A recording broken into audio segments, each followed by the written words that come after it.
Hi எல்லாருக்கும், இதான் என்னோடய ஃபஸ்ட்டு ரெசிபி வீடியோ. நிறைய பேர் வந்து தன்வித்ருதி வீடியோ பார்த்துட்டு சுவரொட்டி எப்படி பண்ணுறது சிஸ்டர், எங்களுக்கு ஒரு ரெசிபி சொல்லுங்கள் அப்படின்னு கேட்டிருந்தீங்க. ஈவன் நான் 100 மெசேஜஸ் மேலே வந்துருந்துச்சு. நானும் ஓகே ஓகேன்னு சொல்லிட்டு இருந்தேன். பட் நான் ஒரு செஃப்போ இல்லை குக்கோ கிடையாது. நானும் பசங்க சாப்பிட்ணுன்னு சொல்லிட்டு ஒன்று ஒன்றா ட்ரையல் அண்ட் எரர் மெத்தடில் தான் பண்ணி பார்த்து இந்த மெத்தடில் தான் அவங்க சாப்பிட்றாங்க. ஃபஸ்ட்டு இந்த சுவரொட்டியை வந்து நல்லா வாஷ் பண்ணி எடுத்துக்கிட்டு அப்புறம் வந்து ஒரு ஒரு பவுலில் வந்து போட்டு மஞ்சத்தூள் உப்பு போட்டு நல்லா பாயில் பண்ணி எடுத்துப்பேன். அதுக்கப்புறம் அதோடய ஸ்கின்னெல்லாம் பீல் பண்ணிடணும். அப்போ தான் வந்து சாஃப்டாக இருக்கும் சாப்பிட்றதுக்கு. இல்லைனா ரொம்ப ஜவ்வு மாதிரி மென்னுட்டே இருக்கா மாதிரி இருக்கும். ஸோ நல்லா ஸ்கின்னை ஃபுல்லாக பீல் பண்ணி எடுத்துக்கிட்டு அப்புறம் சிசரில் வந்து சின்ன சின்னதாக சாப் பண்ணிப்பேன். இது வந்து நான் எப்போவுமே பண்ணுறது இந்த மெத்தடு தான். இதை விட குட்டியாக கூட சம்டைம்ஸ் பண்ணிடுவேன். நல்லா சின்னதாக சாப் பண்ணி வச்சுப்பேன். அப்போ தான் அவங்களும் நல்லா சாப்பிடுவாங்க. அவங்களுக்கு என்ன சாப்பிட்றோன்றதே தெரியாது. அது வந்து ஒரு இது ஃப்ளஷ் மாதிரி தெரியாது. நார்மல் பொரியல் மாதிரி இருக்கும், வெஜிடபிள்ஸ் பொரியல் மாதிரி. அதனால் அப்புறம் ஒரு பேன் வச்சுட்டு அதில் வந்து சோம்பு போட்டுக்கணும். நான் இதில் போடலை, லாஸ்ட்டாக சோம்பு பொடி போட்டுட்டேன். ஸோ சோம்பு போட்டுட்டு அப்புறம் வெங்காயம்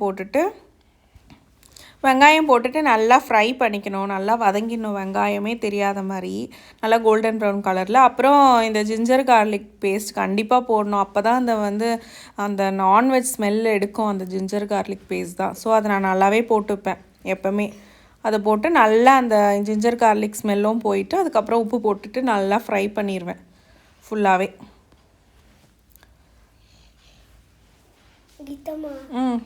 அப்புறம் மஞ்சத்தூள் போட்டுட்டு சில்லி பவுடர் போட்டுட்டு நல்லா ஃப்ரை பண்ணிவிட்டு அதுக்கு மேலே வந்து இந்த கட் பண்ணி வச்சுருக்க சுவரொட்டி பீசஸ் இருக்குல்ல, அதை போட்டு நல்லா ஃப்ரை பண்ணுவேன். இதில் வந்து கருவேப்பிலையும் போட்டுக்கலாம், அது பச்சை மிளகாவும் போட்டிருக்கேன். கருவேப்பிலையும் நிறையவே போடுவேன் நான். போட்டுட்டு நல்லா ஃப்ரை பண்ணிகிட்டே இருப்பேன். ரொம்ப நேரம் இது பண்ணணும். அப்போ தான் அது டார்க்காக ஆகும், நல்லா இதுவாகணும், பாயில் ஆகணும். இதில் வந்து நான் டொமேட்டோ போட மாட்டேன், ஏன்னா அது வந்து கிரேவி மாதிரி ஆகிடும். ஸோ வந்து அது போட மாட்டேன், வெறும் ஆனியன் வச்சு தான் நான் போடுவேன். ஸோ நல்லா ஃப்ரை பண்ணிகிட்டே இருப்பேன். அது சுண்டி வர வரைக்கும் அந்த கலர் சேஞ்ச் ஆகி டார்க் கலர் வரணும். அதில் இருக்க நல்லா குக் ஆகி அந்த டார்க் கலர் வரும். சில்லி பவுடர்லாம் ஆட் பண்ணிவிட்டு லாஸ்ட்டாக பெப்பரு அப்புறம் சோம்பு பவுடர் போட்டு இறக்கிடுவேன். இப்படி தான் நான் பண்ணுறது.